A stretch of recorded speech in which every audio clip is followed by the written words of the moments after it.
What's going on, bro?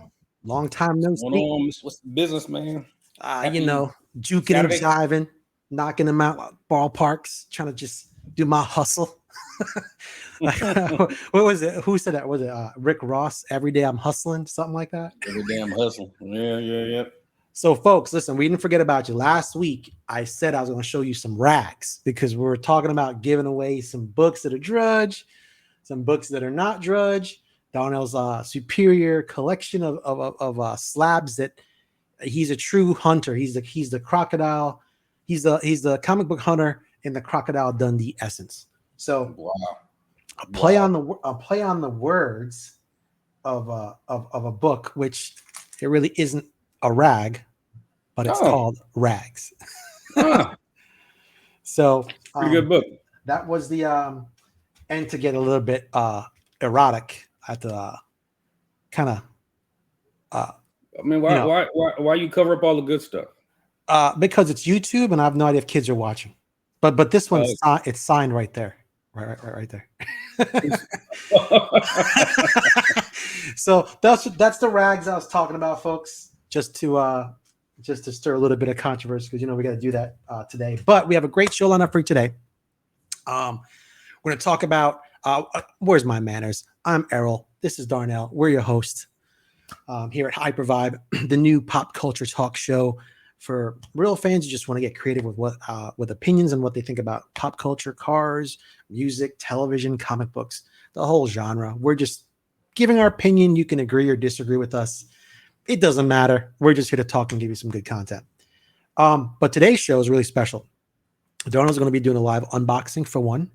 We're going to be talking about the I'm not that learned on electric cars, but there are a few that I like more than Tesla. So we're going to discuss the Lucid car today. I'm a little bit curious about how things work.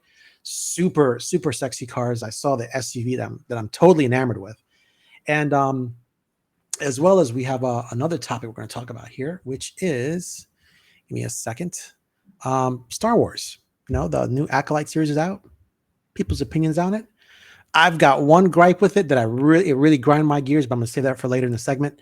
And but right now, Darnell, what you got in store for our viewers here with this with your plethora of comic book collections? Nah. Just enjoying the Saturday. Good weather. Like Errol said before, welcome to Hyper Vibe. We're this is a show in the making, show for you guys. Like I said, opinions, fans of pop culture, comic books, movies, and stuff like that. Get involved in the conversation in the comments and stuff like that. And, as long as you're all respectful to one another and stuff like that, we can actually have a good time having discussions about the things that give us like the spice of life, right? Comic books, movies, cars, anything that's kind of going on that kind of gives you escape from the regular, grind of the day and stuff like that. So, I have a passion for comic books, I have a passion for cars, I have a passion for traveling. And Errol and myself are going to kind of share our passions with you, and hopefully you'll be able to share your passions with us. Yeah. Let us know what you like. Drop some comments. We're gonna be giving things away, as the channel starts to mature. All right, as the channel starts to mature, we get better at doing this YouTube thing. We'll start giving away some, some things for people who join us and get involved in the conversation. So where you want to start here? You want to start with an unboxing? You want to start talking about, books to grade, not to grade, to be or not to be? That could be the question. Well, let's talk a little bit about to grade or not to grade, and then we'll open up some books for these lovely people. My opinion when it comes to grading books is I like the collector aspect of comic book collecting. I collect what I want, what I like. I rarely step outside that comfortability realm of what I'm used to. My issue with the grading aspect part, which I understand the dollar value and the validity of that action that brings forth some sort of resolution or monetary gain or whatever it is you want to do, or just to have it in your collection as, hey, this is a 9.8. It's undisputedly, undeniably, no question on 8. You can't tell me you want this book for $1 when the fair market value is $500. And I get that. Well, in my experience with grading, and I think comes from a failure of a lack of experience when it comes to looking at certain books past a certain level quality, where my eyes aren't really good enough or my experience is good enough to pick up, well, there's 6 spine ticks here, so CGC after 6 to 8, it's a 9.7 or sorry 9.6 or 9.4. I don't know what that criteria is. I know some companies like CBCS will say if the comic book has a tear in the page or the cover or the back, it's automatically a 6.5 to start, whether it looks brand new or not. It is a 6.5 to start. Now, is that true? I don't know. That's what they say on their website. A modern book with a tear, and does it matter how big the tear is? It a little nibble from a rat, or is it like a whole page missing? So these are all the subjective nuances of grading that kind of annoy the crap out of me. And the disappointing factor is when I send a book that I thought was a 9.8 or a 9.6, and it's now a 9.6 or 9.4, because the difference between certain 9.8s, depending on the condition, whether it's a modern book or even an older book, whether it's bronze or even silver age, those values can really shift. There's a few books I see out there where a 9.6 and a 9.8 in a certain book, it's minute. Maybe it's $1,000 fair market value, and then maybe the 9.6 is 700. That's not a far gap. But I've seen ones where the fair market value, and this is just for example, is $1,000 for a 9.8. The 9.6 is like $200. That's a gap. Yes. That's a huge gap. So when you're spending $30 for shipping, $20 to look at the grade, $20 for a press, $20 for return shipping. This is just for a regular book, not even a signed book that you might have to travel to a con for. Spend gas money, food, the ticket, the signature, the witness signature, depending on which company you're going through, because CBCS charges for that. So you might have to spend $200-$300 on one book. And if it comes back below that grade, dude, that's an L. That's an L, in my opinion. Unless, listen, but that's my opinion. Darnell, what do you feel about this? As you said, grading is subjective. I've gotten better over time, right? Yes, you have, I must say. But even for me, once a book gets into like the 4.0 range, right, it really starts like, I don't think I'm no longer qualified to understand exactly where we're at now, right? Because once you get down into the lower grades and stuff like that, you can have a whole lot of stuff going on, and no matter what you do to the book, clean it, press it, whatever, it will remain there. So usually, once books, I can really pretty much call them at probably like 6.0, 6.5 range. I've been pretty good. But once it starts getting down into 4s, 5s, and stuff like that, it's like, I kind of tend to stay away, especially when it comes to like Golden Age and pre-code horror books, which I like so much, where the majority of the books that you find out there in the wild, if you can still find any of those in the wild, are like in the 2, 3, 3.0, 3.5, 4.0 right now. So, okay, I don't really know what I'm looking at because of the dollar values, especially with certain books like that. So in my terms of grading, I try not to grade anything where I could find myself underwater on the whole process in which you talked about grading, right? So if say it was a $100 book, right? So if the fair market value is $100 raw, and you grade it, and maybe a graded 9.8 is maybe 200, 250, something like that. Okay, maybe if I enjoy the book, I want to preserve it or something like that, or I maybe see some speculation on the book or something. Right. Then possibly I'll grade it. But if I'm looking at a book that the grading to slab the damn thing is basically worth more than the book itself, especially if it comes back at a lower grade, because it would have to come back at a 9.8 for me either to be at the money or have some, a little wiggle room as far as like, oh, okay, I'm still, a little bit below that, maybe I can sell it or trade it, maybe get a couple of dollars back. So I tend not to grade anything that's below a certain dollar value in the state that it's in, right? So if I buy it as an 8.5 and so, okay, if I grade it and it grades out an 8.5, then maybe I have some equity in the book, but I'm not going to grade anything where I see where, like you were talking about, that there are some books, especially in the Bronze Age X-Men, like a 9.8 versus a 9.6, a 9.8 of what, X-Men 119, I think it is. That's that black cover one with Alpha Flight on the front of it. I think they're gonna get me wrong. But bottom line is like that book is like, could fair market between $3 and $5 grand, and a 9.6 you can get for $600. Things like that. It's like, woo. Especially when somebody's trying to sell you a book, it says, oh, I believe it's a 9.8. So, well, I'm not going to buy it from you as a 9.8 raw. You kidding me? Because who knows what they're doing over there at CGC, right? Right. So I tend to be really, really careful because grading is, one, it's not cheap. Two, there's some effort, there's some time in there, and time to me is worth just as much as money. Money and time kind of fall hand in hand. So the time that you have to clean it, because I clean a lot of my own books, that you have to sit there at the computer and put the dang thing in the database. You never send in one book. You're sending like 20 or 10 or 20 at a time. Right. So you have to look at the whole thing is like, okay, is this juice for a particular book worth the squeeze, unless you're just so enamored by it that you just have to put it in a case. Right. I mean, I definitely agree with your concept, because my grading quality level probably diminishes after a 6.5, maybe even a 7. I've gotten my eyesight's not that great lately, so it's difficult, but I kind of can judge past that and not much more. But I definitely agree with what you're saying, where the book, especially when I'm looking at eBay and I'm looking at these guys saying near mint in their description, and I'm zooming in on these pages. I got the iPad, I'm blowing stuff up.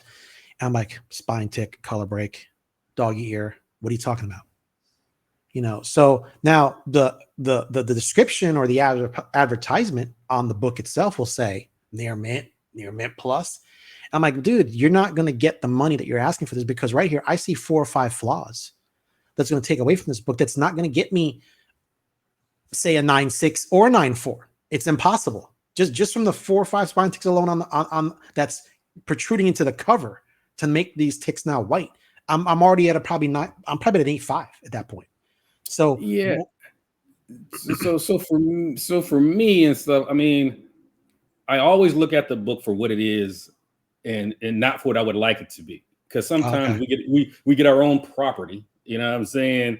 And we're looking at things and we're telling ourselves, we're fooling ourselves saying, oh, this is this. I'm really, kind of black and white, really straightforward. If I see something, then I say something, right? Like you're saying this is near mint to mint, right? Well, okay, near mint can go from 9.0 all the way to, to 9.8, 9.9, and 10. So you have this big, so when they use terms like that, you have this big leeway, right? So if the book comes back a 9 or something like that, but you're thinking in your mind that they're talking about, oh, this is a 9.6, 9.8, or a 9.4 or something like that.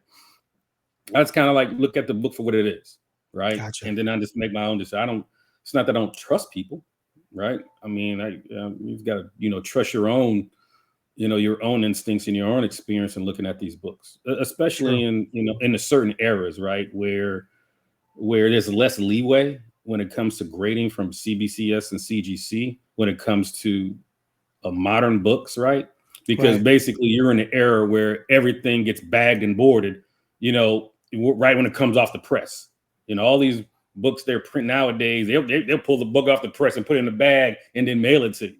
Where you have books that have been sitting on, in 7-Elevens and drugstores and stuff like that. So when you get into like, the bronze, modern, silver age down to golden age and stuff like that, there's a little bit more leeway when it comes to grading. But when it comes to modern books and stuff like that, there's a little bit of dust on the cover of a modern book, man. CGC will grade that damn thing a 9.4.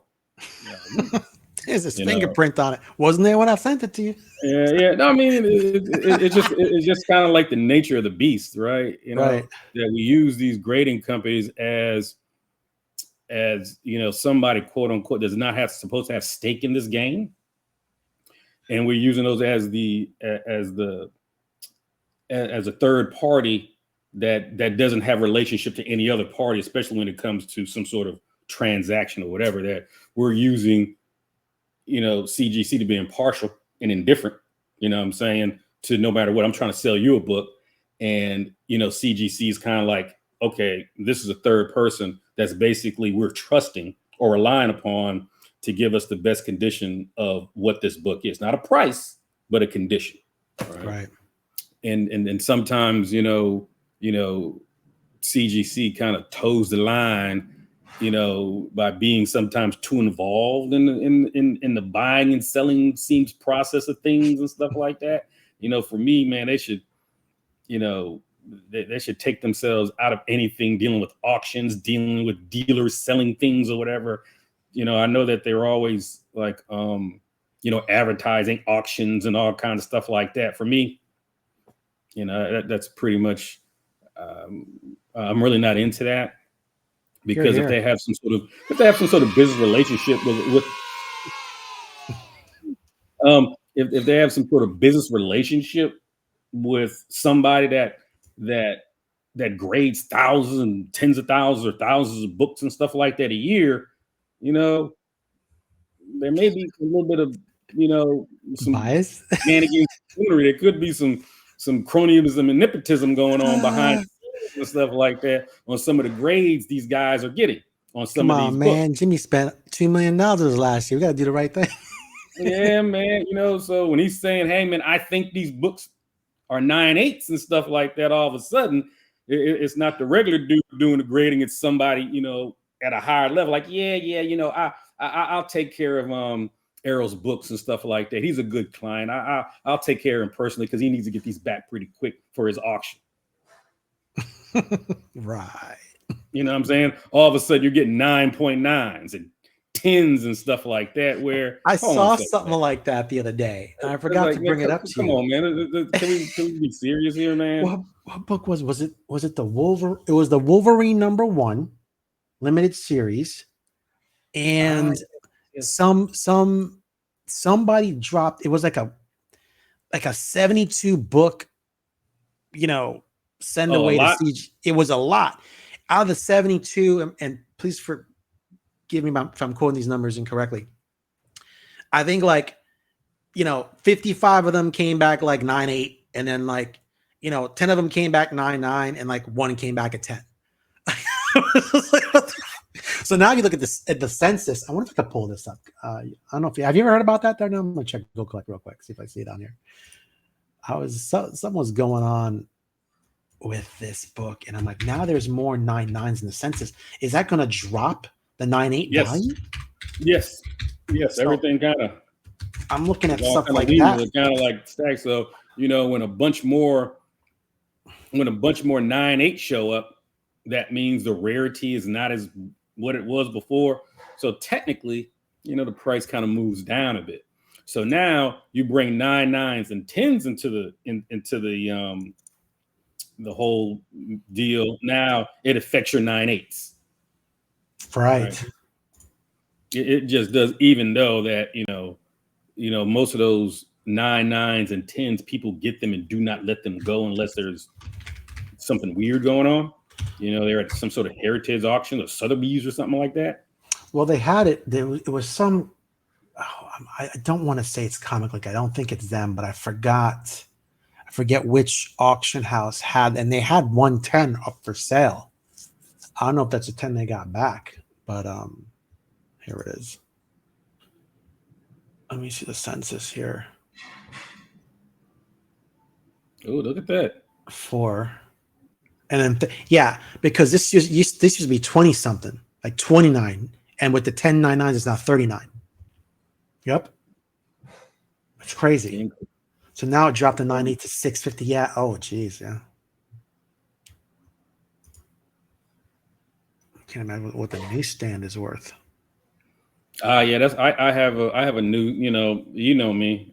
Just to let the audience know that he collects newsstands alone. Yeah, when it comes to Bronze Age books, man, I don't do anything but newsstands and stuff like that. This hobby can get so expensive. You could find yourself buying a whole bunch of stuff. So I have to create little rules for myself not to go overboard with overbuying things. So I really kind of hunt for 9.8 newsstands when it comes to Bronze Age books and stuff, which is, one of my passions.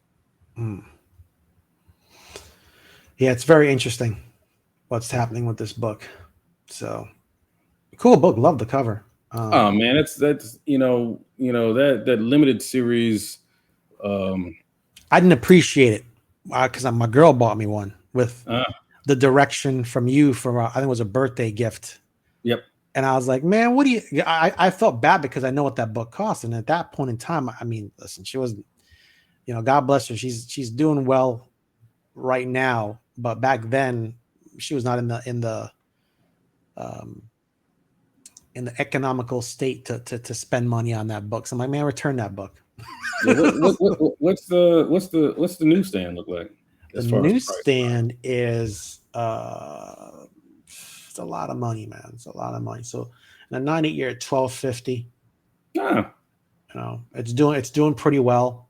And I mean that limited series has a special place in my heart. You know what I'm saying? Those that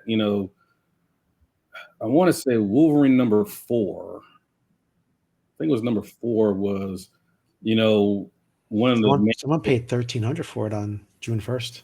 That book was one of the main books that I started reading when I was young, and got a passion for comic books.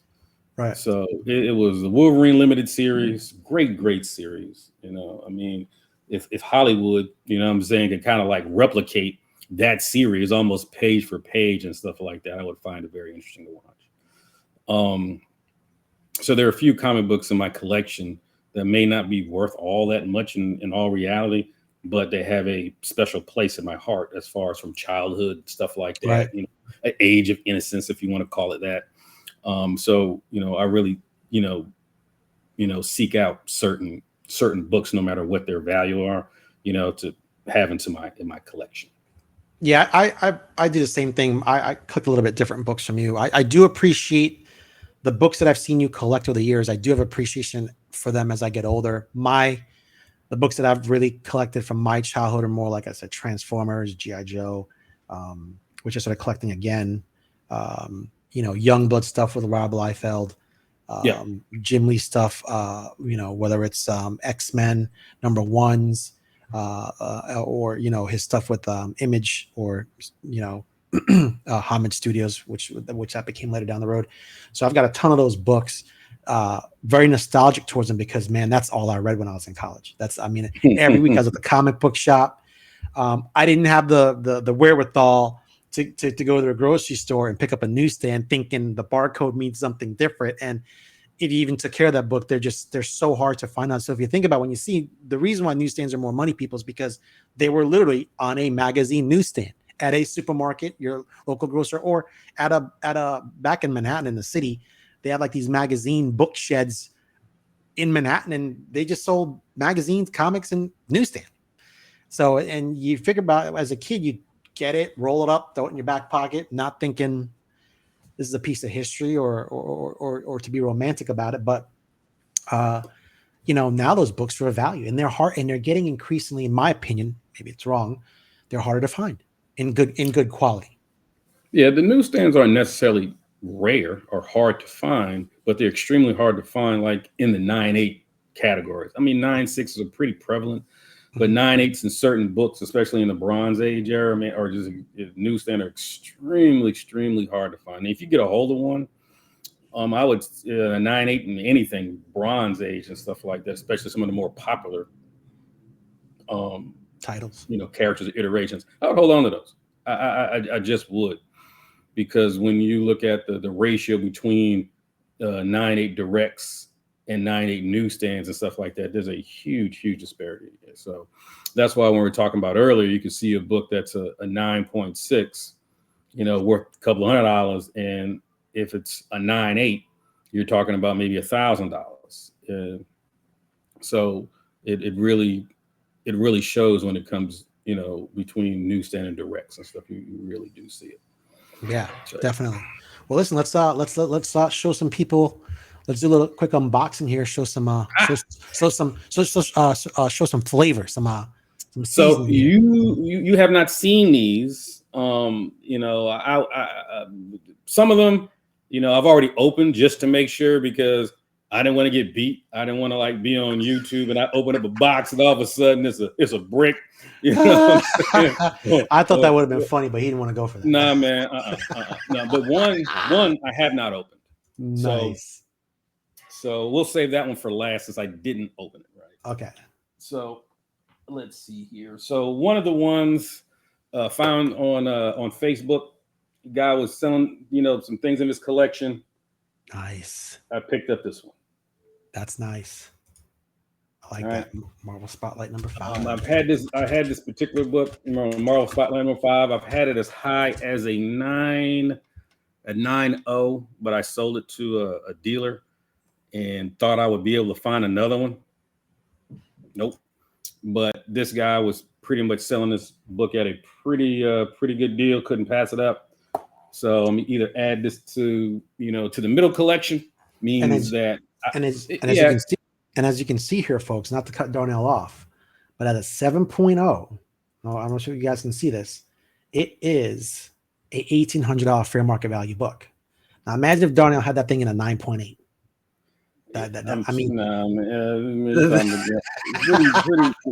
Pretty expensive book. You know what I'm saying? It's pretty hard. What makes it tough about this particular book is this black cover, and it just spider webs the spine and stuff like that. That ink, whatever they were using back then, just cracks up, just pulverizes. So this one presents really, really well. More than likely, like I said, this will go into the mid collection. That means that I don't mind keeping it, but there's an opportunity to trade up, you know what I'm saying, to get into a higher grade of the book, then I shall do so. Nice.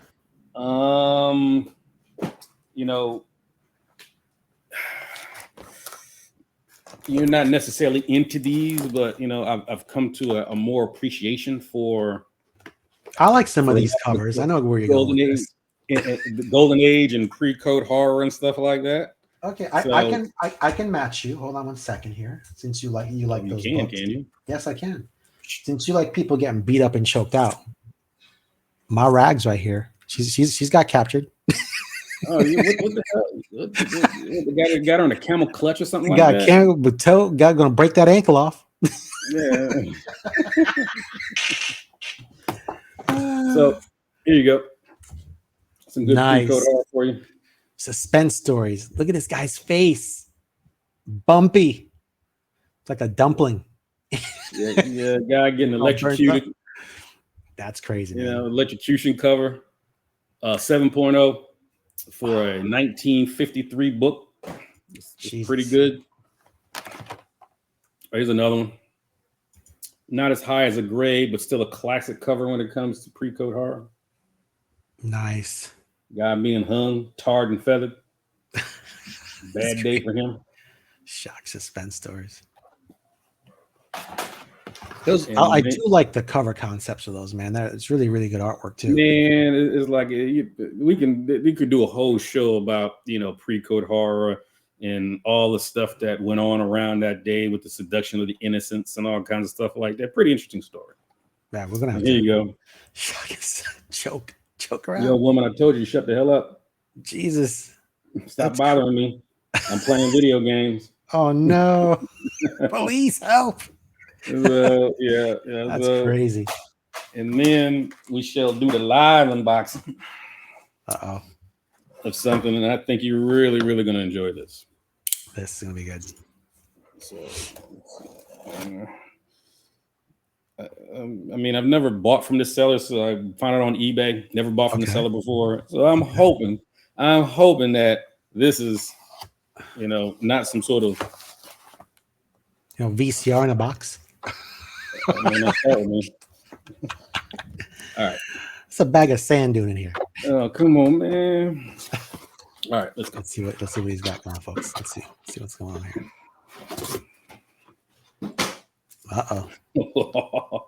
Is there a drum roll here? Oh man. Oh yeah. Most definitely. This is fantastic. Okay. Let's see the reveal. What? Man, look at this thing, man. Dude, where'd you get that, bro? This thing is gorgeous, Fantastic. man. 448 first appearance of the Galactus and the Silver Surfer. Dude, seriously? Look at the spine, man. Look, you know what I'm saying? It's like this thing is Did you get that off incredible. of eBay or did you get like a personal buy? Like, oh, Nah, come on. off of eBay. I mean, Wow. the way it sits, man, it sits really, really nice. Could use a press, you know, because you know, you see a little, you know, some indention here. I see him, yeah. But you could Like, press that out. but it doesn't break color or anything like Right. that. There are minimum color breaks. There's no Marvel chipping or anything like that on this thing. This thing is, I've had like maybe 4 or 5 of these. Wow. And probably this is probably the nicest one I've had. That's I a had good another pickup, one. bro. Yeah, I know you would like this. So, you know, that's what I hunt for. You know, these are the kind of things that I hunt for on a day-to-day basis. Yes, there are some books that I have like that I enjoy that I have in my PC and stuff like that, man. But as far as my exit strategy is concerned and stuff like that, these are the books I kind of hunt for, because if I was ever to sell my collection, it's not like, oh, let me give you a bulk rate for all this. Nope, we're gonna have to sit here and price out every single book, because Right. they're highly sought after books. Nice. So that was me. That was for this week. You know, That's every week good, bro. I will try to have new things to show and tell for my hunts in the wild and stuff like that. I would like the audience to also get involved with things that they found and stuff like that, Here we go. And, kind of share your experience. Ooh, Horseman of the Apocalypse newsstand. There you go. There you Yes, go. sir. Pick this one up. This is clean too. Clean. Oh, I got this one. It's nothing. It's not old, but I like the cover. Oh man, that cover's awesome. Yes. Great cover. Great cover. In Hook Lee of New Mutants 98. That's my dude, bro. I love me some In Hook Lee. That's my new stuff for the week. But yeah, man. So listen, let's you know what? I wanted to talk about Lucid real quick. Okay. I haven't really been a fan of the electric cars. I'm not a fan of Elon Musk. Guys hate me, crucify me. I'm just not. I think that guy is. Oh, I won't even get into what I think that guy is, but not a fan of his cars. Had a friend who had a Tesla. Battery died on it. Was 23 or 27,000. I forget what he told me to replace the battery. The problem is you couldn't get the windows down. You couldn't get into the car. And when you brought it to the Tesla, when they towed it there, since they couldn't get in, to look at his warranty, which is in the manual, which he kept in the glove compartment, they couldn't get to it. So they're like, no, you got to pay for this. We can't break into the car, and the windows won't wind down. So I'm like, now, first of all, this makes no sense to me, because you built the car, take the fucking door off. Like there's got to be a way to get the door off or get the window down. Like I don't even understand that. But since he couldn't prove the warranty of the car, the battery was $27,000. And I think that point in time, he either sold it to some auction or whatever, got his money, and bought a gas-powered engine car. He's like, I'm done with it. It was a bad experience for him. And I was like, at first I was like, are you serious, bro? Like you're making this up. He's like, no. So long story short, I am enamored with this car right here. If I can, let me get this up here. Share this screen. Share screen. I am really enamored with this car. And I don't know much about it, but man, it looks good. The Lucid Sapphire. This now, people, I don't have 249K. I'm not sure if Darnell does, but this thing looks amazing. Just the body style alone. I mean, this looks like you're driving a piece of art. And obviously we're art fans, just really I'm speechless. 1,234 horsepower. I don't know how it makes that. First of all, 0 to 60 in less than 2 seconds. I don't know if I would even live from that. I might get whiplash, but listen, it's good to have that power on demand. 205 miles an hour top speed, and the range. This is what I like about this car dealership, this company. Most electric cars, you're getting 250, 300 miles. This is pushing 420. I can probably get to mostly any place I need to go and back on one charge. Now I'm sold. Now I'm sold. Yeah, I mean, it's like, what was I in the other day? I was in I took an Uber, I think it's a Hyundai Equinox or something like that. Okay. And I asked the guy what's the range and stuff like that, because it's a cute car. And he says, well, I can get about 300 if I have the AC off, right? So if you don't have the AC going, you don't, you don't have your sound system turned all the way up or whatever, or something like that, pulling extra battery life or whatever, that, you probably be able to get 380, 390, or maybe almost 400, depending and stuff like that. Because, basically it says, hey man, I'm just running a car just on the basics and stuff like that, not using anything else is going to pull away from the battery. There, yes, 427 or estimate, Well, that's pretty good. I've seen the Lucids. I haven't seen the Sapphire in person, but I've actually gone to the dealership and I looked at Lucid because, I currently have an Audi RS5 right now, which I love. You've seen it. You've ridden in it. Mm-hmm. But I think, man, I really think I want to go electric or something different, So I was looking at the Audi e-tron GT-RS. I want to stay in the RS line, so I've been looking at that. And then I did look at the Lucid, and that thing has so much room in it. You get in it, it feels like a damn near like an SUV, because you got to, the only reason they put a center console there is, for storage and aesthetics. Because usually the center console, right. You have like the parts of the transmission kind of going up through there, depending on mid-engine or front engine car. The other car I was looking at was, I think it's gonna be nice to myself this year. I think about getting that Corvette, that EV Corvette. Oh, okay. Yeah, I heard that's pretty good.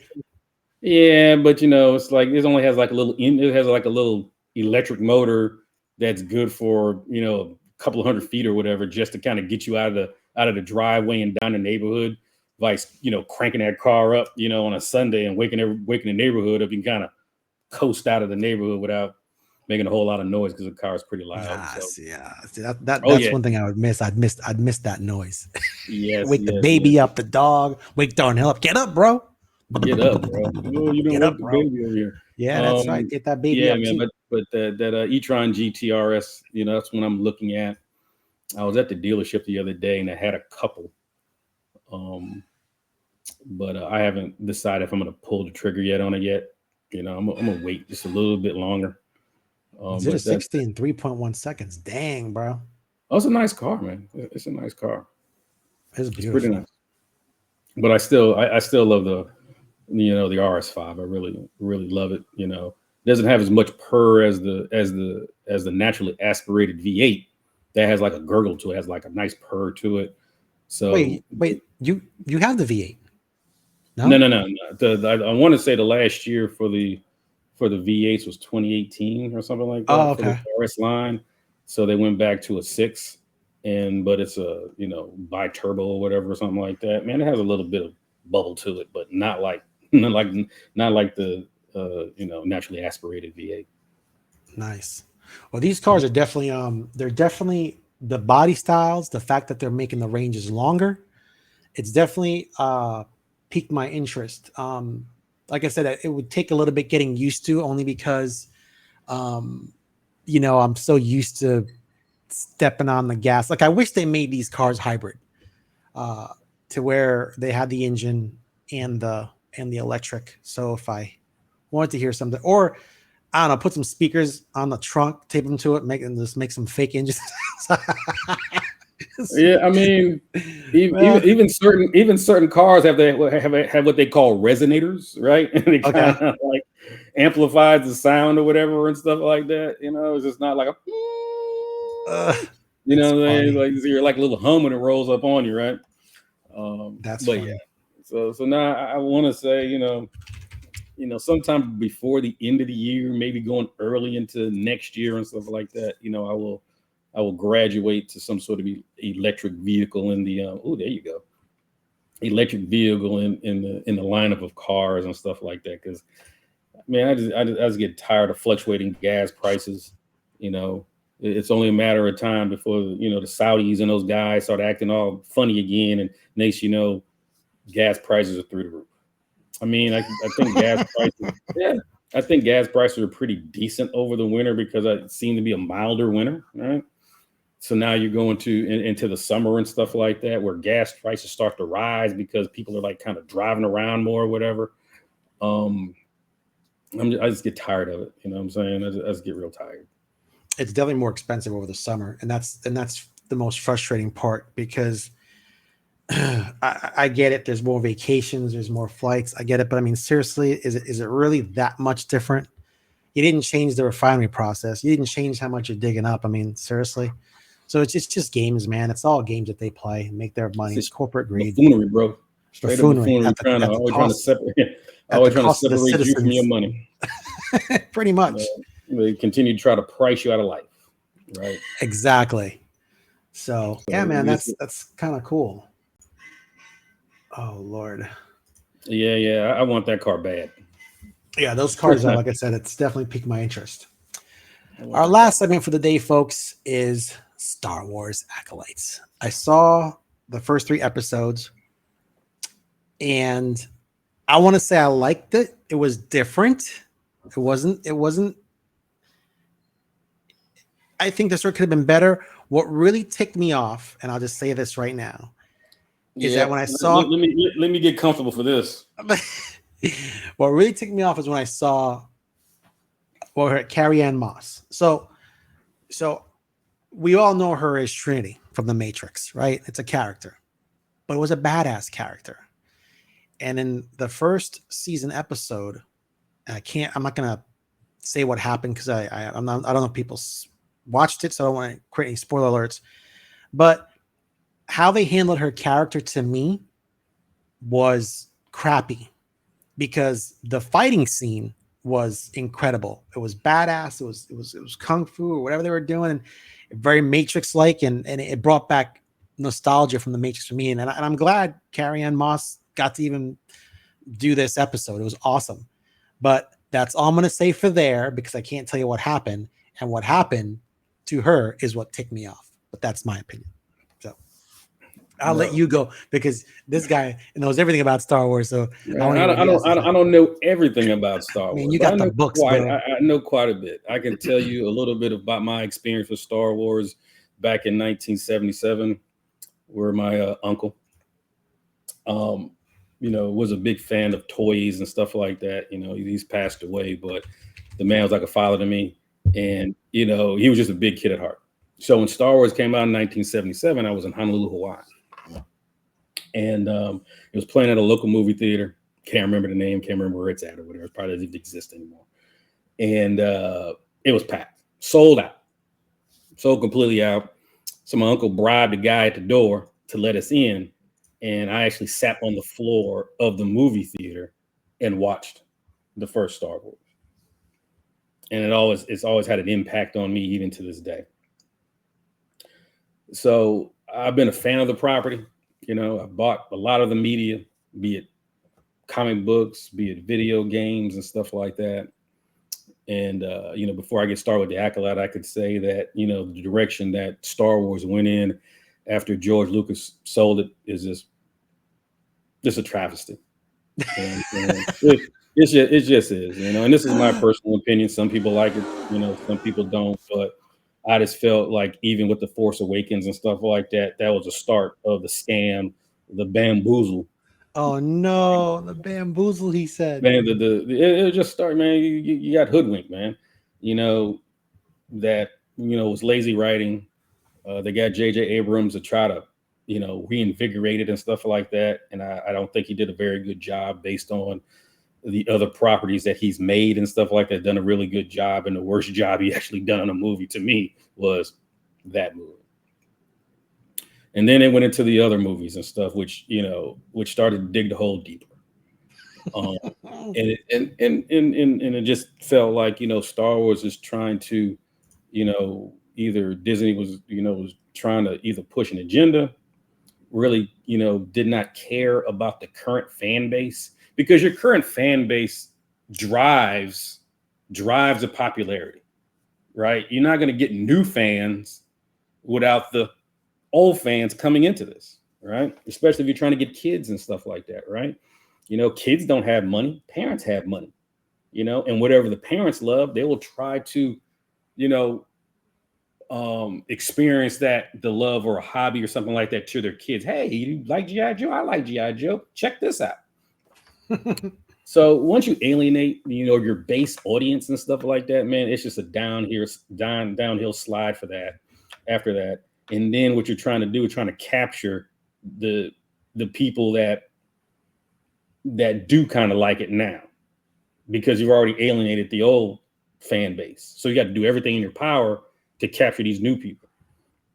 So when it comes to the Acolyte, they spent what, $180 million? What? Yeah, I mean the series is like 8 episodes, something like that. It's like $180 million, what, $20 million an episode or something like that. Wow, I didn't know It's that. not like they got a bunch of A-list actors. It's not like they got Tom Cruise that needed $25 million to make an appearance. I mean, most of these actors, like, you know, it's not like they're high powered or anything like that. I'm not sure exactly who they gave $180 million to, because it sure wasn't into whatever they're doing. Because to me, man, the show looks like a bunch of cosplayers trying to make a fan movie. You know, the makeup is off. The colors of the costumes are just like, what the hell? It looks cheap, man. It just looks really, really cheap. I mean, there are other aspects in it, like, okay, that looked pretty good, you know, but for the most part, man, I'm not watching the show anymore. I'm just not. I'm done. Maybe after it's all said and done, maybe I'll binge it just to see, because everybody likes a good train wreck or a dumpster fire. Just can't take your eyes off of it, right? I'm the king of all train wrecks and dumpster fires. You know what I'm saying? Like, oh man, it's like rubbernecking for a car accident and stuff like that. Now that I don't like to do that. That makes me mad. You know what I'm saying? But still, like, oh, you're watching. Ooh, you know, like, okay, you're slowing everybody down here because you want to see. But you know, I just didn't enjoy it. You know, you know, I like Moss. I like her as an actress or whatever and stuff like that. I don't think they really did her the proper justice. And when you look at all the, all the posters and stuff like that, you know what I'm saying? They got her on the front of the poster and stuff like that. Like she's a major character that's going to be going through the show with her. Yeah. So, man, I was pissed, bro. You don't even know. You don't even know. And I just think that they're just not really getting any really true talent to really produce these, you know, these series and stuff like that. I just don't. I don't think they're hiring people that got a true love for Star Wars, except in like, oh yeah, Star Wars is cool, I like it, right? Other than like, nah, I mean, I grew up watching this stuff. You know what I'm saying? I understand the lore of it. I understand, you know, the fan base of it. I understand, you know, some of what George Lucas's vision is. Or, you know what I'm saying? Hey, how's it going to hurt to go to George Lucas and say, hey, man, this is our idea. Does this kind of line up or whatever? Because basically Disney goes, well, we bought it. It's not yours no more. It belongs to us. We're going to do what we want to with it. Okay, fine. But you'll continue to lose fans. You'll continue not to sell toys, right? Because nobody's invested in the characters. True. You know, when I was young, like everybody wanted to, hey, man, I need 5 stormtroopers to be with Darth Vader. And I need the Han Solo in the Hoth, in the Hoth gear. And, you know, I need Luke Skywalker in the Bespin fatigues and stuff like that. You know what I'm saying? Because you had a connection to these characters, right? They had like either a villain's story arc or they had the hero story arc.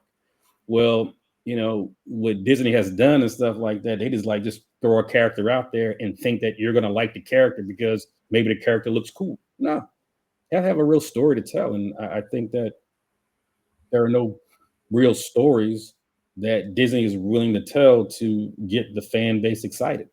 Because when they first started talking about the Acolyte, they were basically thinking that, oh, this is going to be like a throwback to, you know, Darth Plagueis and how Sidious became a Sith, right? That's kind of like people's initial thoughts. Now, you know, they got this whole witch's brew, you know, thing going on and stuff like that, man, which I heard was pretty cringy. And, you know, lightsabers don't kill anybody anymore, right? Little knives kill people now, right? So it's just I'm just saying, it's like, you know, you even watched what was the last series? Ahsoka, right? People get stabbed with lightsabers and not dying. They're like, okay, all right. But there's scenes in this where a little bitty throwing knives is like just taking people out. So why do you even need knives anyway? You know what I'm saying? When you have a lightsabers. So I think a lot has been lost in my opinion. You know, and Vice, you know, spending $180 million on something that nobody even asked for, right? You could actually, you know, create a movie that people are asking for, right? Right. Right. I mean, you know, as much resources and money and systems and processes that Disney has in place, not to create great products and stuff like that is bewildering. It just is, because it wasn't that long ago that Disney really couldn't do any wrong. They were like, you know, every time they roll the dice and stuff like that, man, it was 7 or 11. But lately, man, it is, I don't know what the hell happened. You know, I think they thought, I don't know. I mean, you know, they brought Bob Iger back, and for some odd reason, he's been pretty inept in his ability to kind of rein this stuff in and put it back on a good trajectory. Well, then folks, there you have it. I'm gonna go jump out the window right now. No. If you like it, you like it. You know what I'm saying? That's just my own personal opinion and stuff like that. And I'm not here to like, oh man, but I will ask him, man, what show are you watching? You know what I'm saying? It's like, because I don't think we were watching the same show. I like the first episode, although things didn't go how I wanted to. Like the second episode, by the third episode, I was like, yo, seriously? Like what's going? That's why the topic is what's going on. Really, it's not because of the name of the show. It's just really what's happening here. Like I said, I wish we could disclose more. Like I said, don't want to create any spoiler alerts right now. So maybe the next show, well, next week when we do another show for you guys should see it by then, and I'll actually say spoiler alert. You know, I've given you enough time to look at it. I mean, as we do our shows, we do it a couple of days after or whatever and stuff like that, and give people fair warning or something like that. But yeah, it's just like, man, I guess couldn't watch it, man. It's just, you know, they were putting people in costume or makeup just to do it, right? It just didn't seem natural, right? It just, you know, I mean, you know, back in the heyday with the Creature Cantina and all stuff like that. Because if you noticed and stuff, you know, when George Lucas was doing Star Wars, he wasn't just putting like actors in costumes just to be doing it. There was usually a reason for it. Why, yeah. And not maybe I'm not being able to articulate, but the bottom line is like he wasn't overdoing it, right? You know, as far as diversity is concerned of the different aliens and stuff like that. You know, so if you watch them, like if you watch Star Wars, Empire Strikes Back and stuff, you know, there was only like kind of maybe a certain set of creatures that you were just seeing many of them, like the Ewoks or something. Right. You know, there was like usually a group of them doing something. It just wasn't like, but he probably did that to create the screen presence where they had to be there for that reason. They would, like you said, it's not overdone. It's for that scene presence. Right. So then, you know, you're on the, on the Death Star and you know, in Star Wars, right? You're on the Death Star, and you didn't, you know, there's a bunch of guys in the stormtrooper outfits and them running around trying to escape from these guys. You know what I'm saying? And the other two things that you saw was either Chewbacca or Darth Vader in a suit, right? So you didn't really see too much anything else. It was a monster in the trash compactor, right? So then you even go to, you know, to the Empire Strikes Back, where you kind of saw the majority of different kind of creatures, you know, with Jabba the Hutt and stuff like that. Right. Yeah, I'm saying so. Well, not Jabba the Hutt. That's Return of the Jedi. But in the Empire Strikes Back, you know, it was mostly a story about the people, right? Not necessarily the diversity of the aliens and stuff like that. And you saw more diversity during, you know, Return to Jedi with the Alliance and all kinds of stuff. But the bottom line is this, is that they were, you know, just using the whole like, oh yeah, man, let's go ahead and put somebody in costume with big ears and paint this woman green just to be painting her green, right? Because the girl who played as a young Ahsoka in Ahsoka, right, you know, that she's actually in this series also. Okay. You know, she's one of the little Padawans. I'm like, okay, well, in Ahsoka, she was already glammed up, right? So nobody really actually seen her. Right. What's the reason of putting her in makeup and stuff like that anyway? This is a personal preference, right? So they're just trying to do it just to be doing it. And that's why this looks like a bunch of cosplayers, doing a fan film for Star Wars. Nice. That's funny. So, man, listen, we talked about a lot today. We talked about where the greater grade your comic books, do as you see fit. My opinion, I think it's worth doing, especially if you just want that validation for something later down in the road, to have some monetary gain, or just to have your collections sealed and protected. Kind of avoid the elements per se. Are the cases waterproof? No, they're not, right? I mean, I think there's a certain level of. This is a sleeve inside. I think there's a certain level of, okay, you may be able to splash some water on it, or maybe even dunk it quick. You know what I'm saying? But I don't think you just kind of want to throw it in the tub and let it sit, because I think some bubbles would start to kind of nice. come up. Yeah, I don't think they were designed to be submerged. Put it right. I definitely know they're not fireproof because it's plastic. So, but anyway, grade them for your enjoyment of the hobby of collected. Grade them to protect them, or just grade them because you want to grade them. As for electric cars, we're going to actually do a different segment next week. We're going to dive into find out more about the electric cars. I'm very curious about how these things work, and if there is going to be an avenue for this, because from what I'm reading in the papers, a lot of companies are scaling back just because they can't get these charging stations up. So they have R&D and money in the budget to make all these electric cars, and now we can't get the charge. So a lot of things have been put on hold. So I'm curious how that works.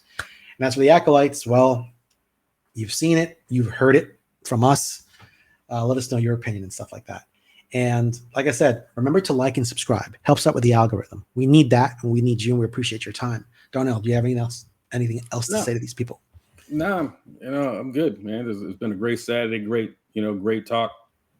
None of this is scripted, so we kind of just talk normal to That's how creative we are, people. None of this is scripted, just our opinion. No, man, we just talking. So if we're mispronouncing words or whatever and stuff like that, man, this is not the show and stuff like that. We're just being real people just talking, right?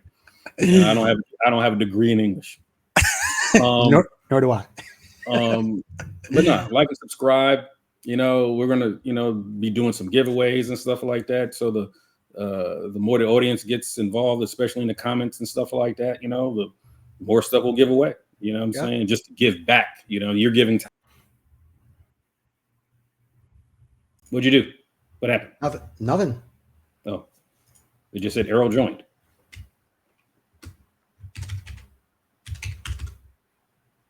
That's weird. I just kicked you out and kicked you back in. It's okay. It is what it is. Technical difficulties as we try to get this going. But the bottom line is like, hey, we respect your time. Thanks for spending time with us, and we're gonna make sure we give back. But if you guys got any comments about anything we said, man, put them down in the comments and stuff like that. We look at them. We'll try to get back to you. We'll always be respectful. Everybody's opinions do matter and stuff like that, and it kind of keeps the conversation moving. And if you want us to talk about certain things, also in the comments. Oh yeah. You want two ignorant people to talk about some stuff they don't know nothing about and give an opinion on? Knock it out. We'll make it sound real intelligent too, like we know what we're talking about. Knock it out. All right. Darnell, as always, man, pleasure, man. I'll see you next week. Everybody, we'll see you next week. Thanks for watching.